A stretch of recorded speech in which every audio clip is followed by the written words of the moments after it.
Bonjour et bienvenue à ce nouveau point marché. Au mois d'octobre, les marchés d'actions ont bien rebondi, parallèlement à la hausse des taux longs.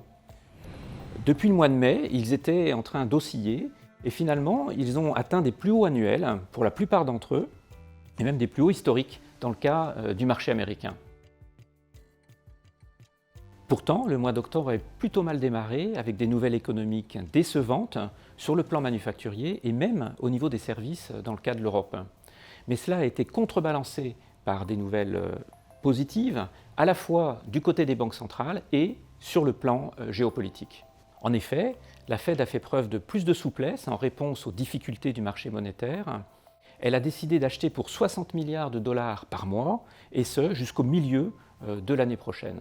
Même si cette décision a été qualifiée de technique et qu'elle ne s'applique pas aux échéances longues des emprunts d'État, elle constitue néanmoins un facteur indéniable de soutien pour les marchés d'actions, et ce d'autant plus que la Fed vient juste de décider à nouveau d'une baisse des taux. Par ailleurs, une trêve a été décidée entre la Chine et les États-Unis.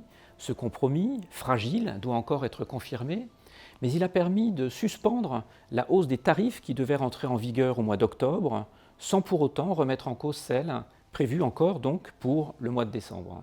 Une détente, bienvenue pour les marchés, mais qui s'apparente davantage à une pause plutôt qu'à une résolution définitive de ce conflit. Enfin, du côté du Brexit, le risque a là aussi diminué. Il n'y a pas encore d'accord signé. La prochaine étape sera la tenue d'élections générales au Royaume-Uni au mois de décembre, mais la probabilité d'arriver à un accord grandit. En conclusion, au-delà de l'amélioration de ces risques géopolitiques, et dans un contexte où la croissance des profits vient de passer en territoire négatif au troisième trimestre, il faut surtout retenir qu'une course est engagée entre la croissance économique qui décélère et les banques centrales qui sont particulièrement actives. Merci de votre attention et rendez-vous le mois prochain.